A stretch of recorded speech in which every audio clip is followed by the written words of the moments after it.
What's up, guys? Welcome back to Philip Tamoria Sports Cars. Who remembers being a car enthusiast in the 1990s? Wasn't that the best time to be a car enthusiast? Maybe I'm a little biased since I got my license in 1995, but think about all the cool enthusiast cars that we had in those days. I just made a video about how rare it was to even see the supercars of the time when we were kids growing up and how it was different. The social media, we didn't have access to all of these things that we have now, all these different cars and coffee events, these car shows. My point is, it's a lot easier now in today's world with technology to connect with other car enthusiasts and to experience car culture than it was back in the 90s. Do you guys remember those cars?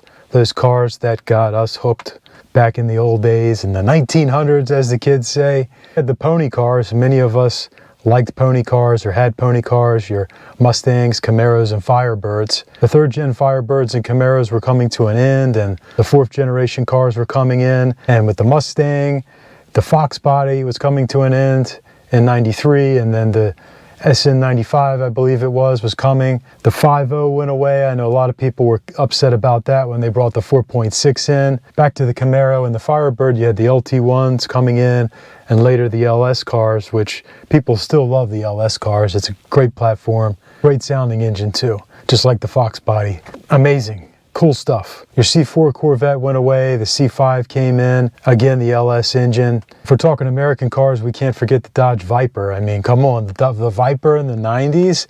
Who remembers the Viper in the 90s? Especially when that Gen 2 GTS came out. Man, that Gen 2 GTS was just unreal. What a car. Of course, you had your Honda guys, your Honda Civics, your Preludes, your Accords, and they were much smaller and lighter weight and nimble in those days.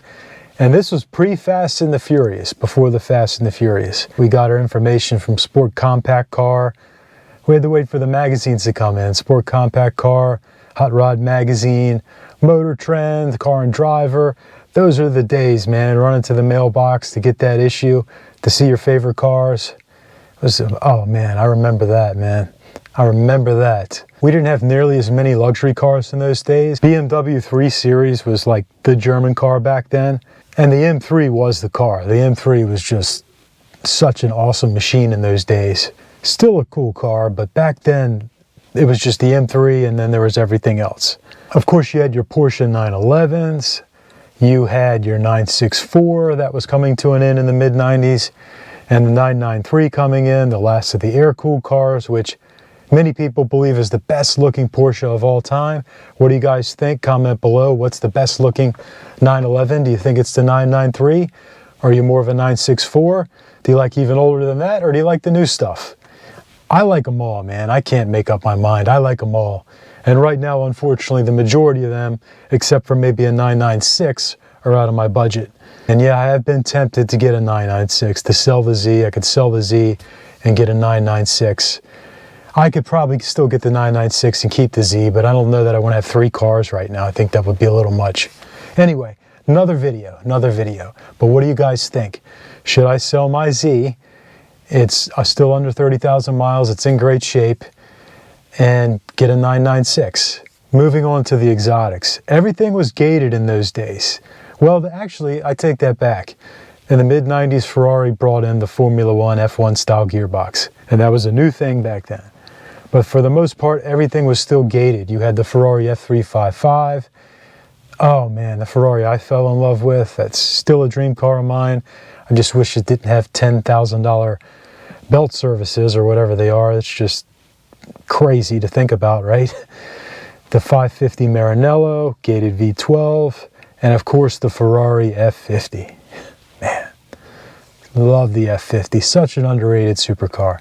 Of course, there is a McLaren F1 that did over 242 miles an hour, which blew everybody away. Like, how was that even possible at the time for a car to be so unbelievably fast? With the BMW V12. And speaking of V12s, you had your BMW 7 Series, which beautiful. I love those 7 Series cars from the 90s. And your Mercedes S-Class that you could get with the V12. And those sedans ruled the world.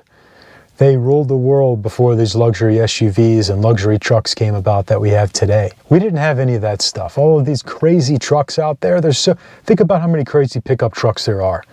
that are 100 grand, 120 grand, 150 grand. Matt from Obsessed Garage has a Bronco. I'm sure it has a bunch of aftermarket work done to it, but it's 190K for a Bronco. I mean, crazy, right?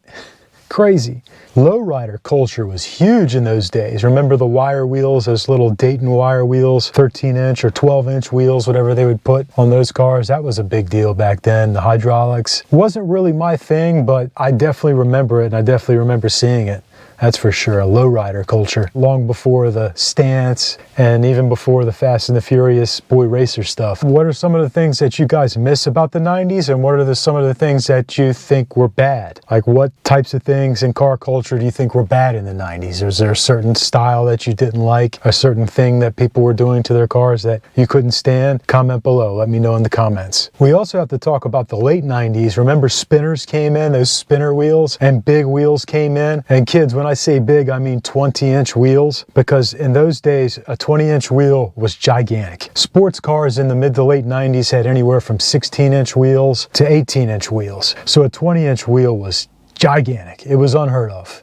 It's not commonplace like it is today. And your standard cars all had 14 and 15-inch wheels, 16s and 17s on some luxury cars, but 20-inch wheels were gigantic in the late 90s, man.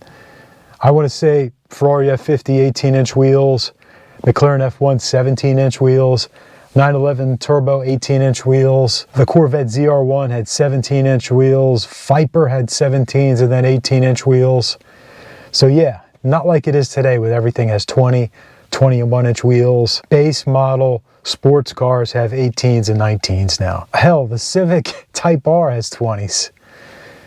It's a different world, that's for sure. Back in those days, we saw so many Fox bodies on the road, and they were all fast. Even stock, I mean, people just had their bolt-ons, heads and cam, Flowmasters, H-pipes, and these cars were just ripping everything up on the street and sounding amazing. If you had a third-gen Camaro or Firebird with a 350, it was really powerful, a lot of torque, not a lot of horsepower, but L98 motor, people were doing a lot to those cars as well. The Chevy 305 wasn't nearly as strong as the Ford 302, but some of the versions did come with 230 horsepower, and then you could soup them up a little more, and they would perform respectably well. Most people had the LG4 cars, which were like 150, 160 horsepower versus 200 to 230 horsepower. Huge difference in those days, in the 80s and into the 90s. And later, of course, when the LS1 cars came in the 4th generation, they were just incredible, underrated horsepower-wise. Well, you had the LT1 cars before that, which were pretty solid for their time. But those LS1 cars, man, you could make them really fast, really fast. There weren't as many people tuning the German cars back in those days, at least where I was in Maryland. I mean, other than wheels and tires, tinted windows, exhaust systems, but it wasn't like it is today with all these performance shops all over the place. So if you had a tuned BMW back in those days, that was a big deal. That was rare. You had to ship it off somewhere. You had to ship it to New York or California or Florida. One thing's for sure, there was a hell of a lot less traffic back then. So you could go out on the road and street race at night and do stuff that you shouldn't be doing, and there would be a lot less people around. The country just wasn't nearly as crowded and congested as it is today, even in your areas that are moderately to highly populated. Obviously, rush hour was still busy everywhere, but man, you could go out on the interstate, you could go out on one of the major roads and have a wide open strip, man. Not like it is today where it's just 24/7 traffic. We didn't have all these speed cameras. You didn't have speed cameras. There were no speed cameras. And there were no red light cameras. You just had to worry about cops hanging out and radar. And if you did something really dumb and stupid, like many of us did, you didn't have to worry about going viral on the internet for it. So fortunately, a lot of us got a lot of the dumb stuff out of our systems back then, back in the 90s and early 2000s. And we don't have to be an embarrassment today, because man, if some of that stuff was out there, I would not want to know. I would not want that to happen, that's for sure. Everybody talks about how we had it harder than the kids do today, but we don't have to worry about all this online bullying and online harassment that they have to go through. I mean, it's really bad. It's really bad what we see, what ends up on the internet, right? So what are the most underrated cars from the 90s and what are the most overrated cars of the 90s? Do you guys like Fox bodies? Everybody likes Fox bodies. Or do you think that they are overrated? And what are the underrated cars? Cars from the 90s you think are underrated? Any of the Hondas, maybe the Honda Prelude from the 90s? I've always liked those cars and I definitely think they're underrated. Don't make a ton of power, but just a cool, clean, sleek design that handles well and does what it's supposed to do really well. And what am I missing here, guys? I know I'm missing a lot. I can only cover so much in a 10-minute video. So comment below some of the cars you guys had, some of the cars you lusted over, and let's hear about them, man, because it was a great time to be alive and a great time to be a car enthusiast, and I'm thankful that I was able to live through it. Thanks for watching, guys. Please like and subscribe, hit that notification bell, and I'll see you next time.